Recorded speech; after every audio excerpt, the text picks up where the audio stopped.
Blueprint के अनुसार इस अध्याय में से 4 नंबर के वस्तुनिष्ठ प्रश्न आने हैं। तो चलिए इन प्रश्नों को सॉल्व कर लेते हैं, इनका आंसर बताते हैं। पहले ही क्वेश्चन से शुरू करते हैं। किसी कोशिका में आनुवांशिकता के संकेत निहित होते हैं। एक कोशिका है जिसमें आनुवांशिक संकेत निहित होते हैं, यानी पिता के बाद पुत्र, पुत्र के बाद पुत्र, कौन सा कैसा रहा, ये वंशानुक्रम का पता एक चीज एक कोशिका से लगाया जा सकता है। वो कौन सी कोशिका, तो ये बताया डीएनए कोशिका द्रव्य में, आरएनए में, राइबोसोम में। तो ये डीएनए याद रखना, डीएनए से अपन पता लगा सकते हैं किसका बेटा है किसका पुत्र है। तो ये इसका आंसर हो जाएगा आ। अगला प्रश्न है, कोशिका के केंद्रक में किस भाग में प्रोटीन संश्लेषण हेतु सूचना निहित होती है। तो कोशिका के केंद्रक में बात हुई, फिर उसके किस भाग में प्रोटीन संश्लेषण हेतु सूचना निहित होती है, क्वेश्चन ये है।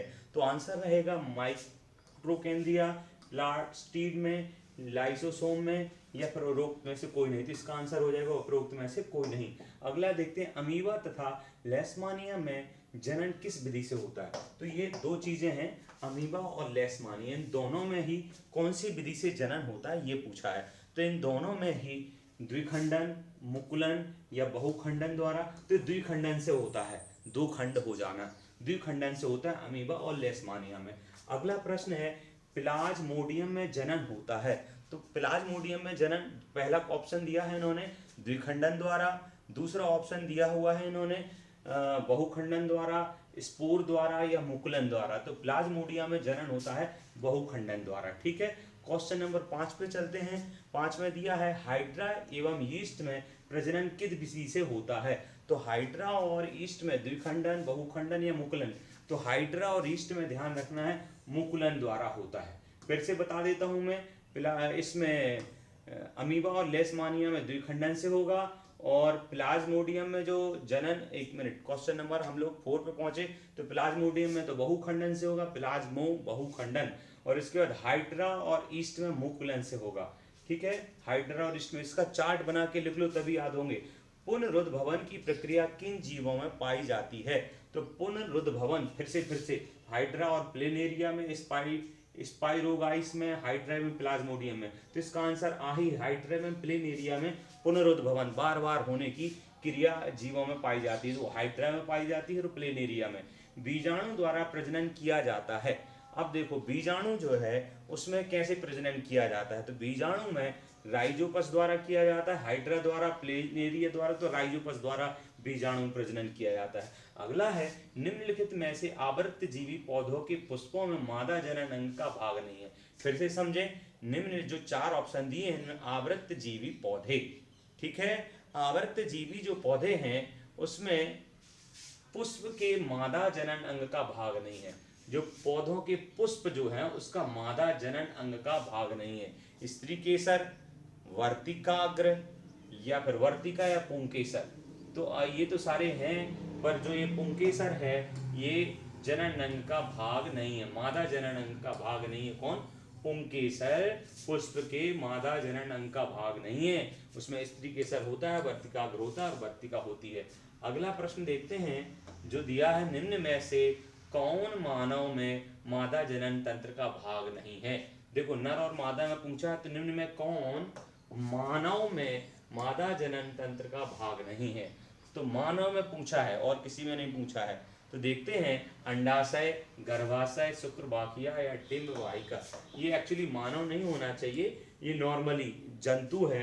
तो जंतु में मादा जनन तंत्र का भाग नहीं है, वो है शुक्रवाहिका, क्योंकि शुक्रवाहिका नर जनन तंत्र में होती है, इसलिए इसका आंसर। बाकी सारी जो है मानव में मादा में होते हैं, गर्भाशय भी होता है, अंडाशय भी होता है और डिंब वाहिनी भी, पर ये मानव ना करके नॉर्मल सबके लिए शुक्रवाहिका नर में होती है, इसलिए इसका आंसर हो जाएगा सा। क्वेश्चन नंबर 10 देखते हैं, पराग कोष में होते हैं। क्वेश्चन नंबर 10 में तो पराग कोष में होते हैं बायदल, अंडाशय या अंडा या परागकण। तो पराग कोशिका में परागकण ही तो होंगे और क्या होगा। क्वेश्चन नंबर अपन 11 पे आए और दिया हुआ है, अमीबा में जनन किस विधि से होता है। तो अभी बताया था कि अमीबा में जो जनन होता है वो द्विखंडन द्वारा होता है, तो इसका आंसर हो गया आ। अब हम चलते हैं, रिक्त स्थान की पूर्ति करना है, ये थोड़ा सा याद करने वाला मैटर हो जाएगा। जब पुष्प में पुंकेसर अथवा स्त्री केसर में से कोई एक जनन अंग उपस्थित होता है तो वह पुष्प कहलाता है। फिर से पढ़ें, जब पुष्प में पुंकेसर अथवा इनकी स्त्री केसर में से कोई एक जनन अंग उपस्थित होता है तो वो कौन सा पुष्प कहलाएगा। अगर एक ही जनन अंग उपस्थित होता है तो वो एक लिंगी पुष्प कहलाएगा। ठीक है। दूसरा प्रश्न, यदि परागकणों का स्थानांतरण एक पुष्प के पुंकेसर से उसी पुष्प के वर्तिकाग्र पर होता है, एक पुष्प है उसके पुंकेसर से उसी पुष्प के वर्तिकाग्र पर पहुंच गया, ठीक है, तो यह प्रक्रिया क्या है। अब उसमें था और उसी के ही वर्तिकाग्र पे आ गया तो स्वपरागन कहलाता है, यानी अपने आप में, तो स्वपरागन, स्वपरागन, ये स्वपरागन होगा। तृतीय प्रश्न, यदि एक पुष्प के परागकण दूसरे पुष्प पर स्थानांतरित होते हैं तो यह प्रक्रिया क्या कहलाती है। यदि एक पुष्प के, देखो ये स्वपरागकण कहलाएगी, पर यदि एक पुष्प के परागकण दूसरे पर स्थानांतरित हों तो वो पर परागकण कहलाएगी, पर परागकण। ये तो सिंपल सा प्रश्न हो गया, खुद पे हो तो स्वपरागकण, दूसरे पे हो तो पर परागकण, परागण, ठीक है ना। अगला प्रश्न है, किस पौधे के बीज से भावी जड़ का निर्माण, किसी पौधे के बीज से जो जड़ का निर्माण होता है वो खाली स्थान से होता है, किस भाग से होता है, तो वो जो जड़ है उसकी, जिसे कहते हैं मूलांकुर, मूल भाग से, मूल अंकुर भाग से होता है, तो इसका आंसर हो जाएगा मूलांकुर भाग से। किसी पौधे के बीज से भावी जड़ का निर्माण मूलांकुर भाग से होता है। अगला है, किसी पौधे के बीज से भावी तने का निर्माण पूछा है।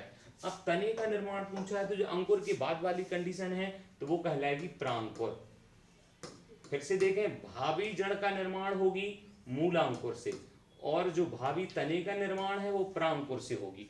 अगला क्वेश्चन नंबर 6 देखते हैं, जहां पूछा है, जैसे जैसे शरीर की सामान्य वृद्धि दर धीमी शुरू होती है जनन ऊतक परिपक्व होना प्रारंभ करते हैं, किशोरावस्था की इस अवधि को कहते हैं।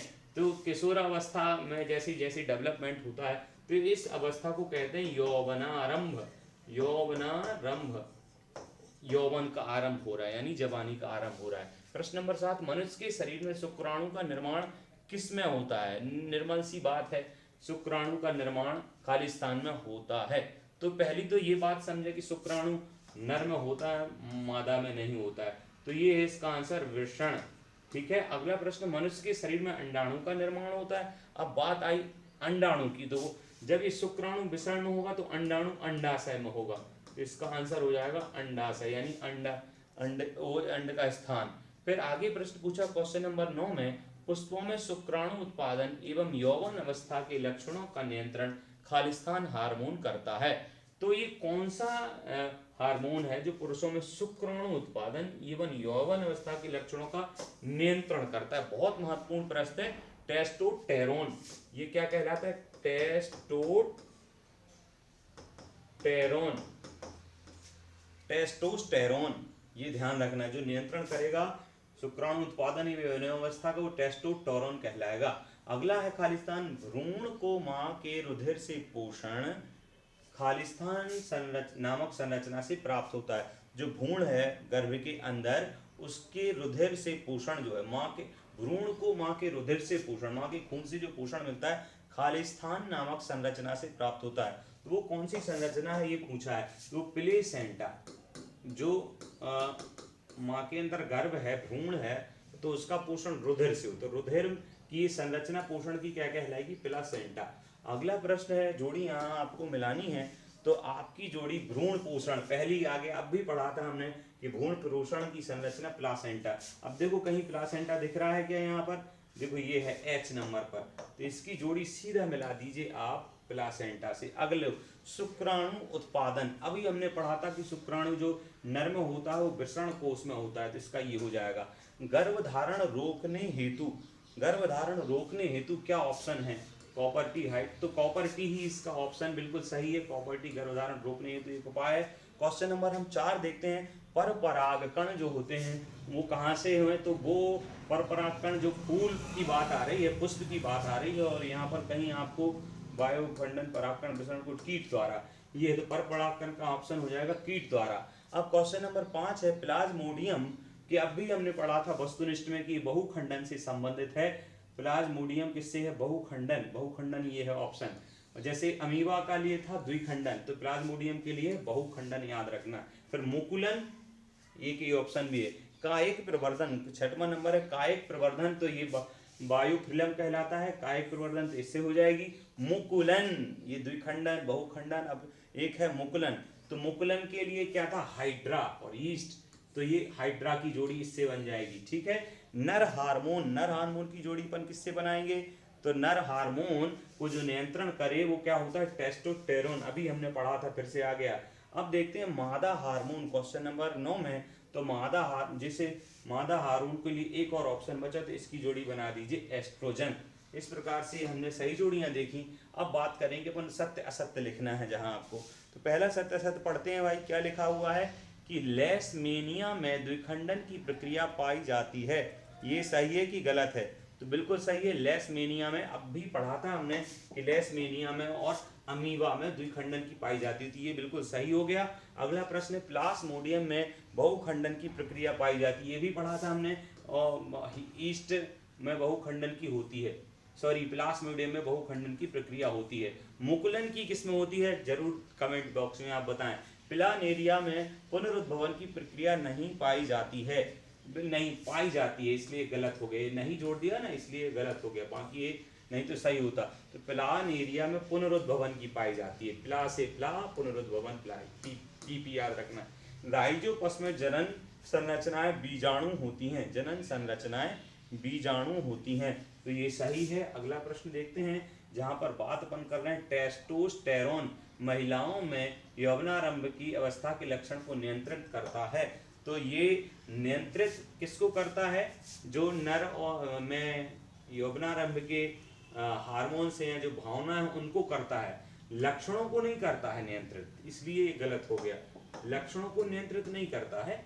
अगला प्रश्न है, और ये पुरुषों से संबंधित था। अगला है जहां आपको एक शब्द में उत्तर देना है, मानव के वृषण का कोई एक कार्य लिखना है आपके लिए, तो ये निश्चित रूप से जनन का है, और ये 2 नंबर के क्वेश्चन, एक ही नंबर का। गर्भ निरोधन की एक विधि का नाम लिखिए, तो गर्भ निरोधन की बहुत, अभी एक उसमें पढ़ा था आपने कॉपर टी, तो आप कॉपर टी लिख दीजिए। एक विषाणु जनित यौन रोग क्या है, तो ये बहुत सारे हैं, आप लिख दीजिए। आगे क्वेश्चन पे अब मैं चर्चा नहीं कर रहा हूँ, आप खुद पढ़िएगा, अगर कोई ना बने तो कमेंट बॉक्स में आप पूछ सकते हैं। नमस्कार।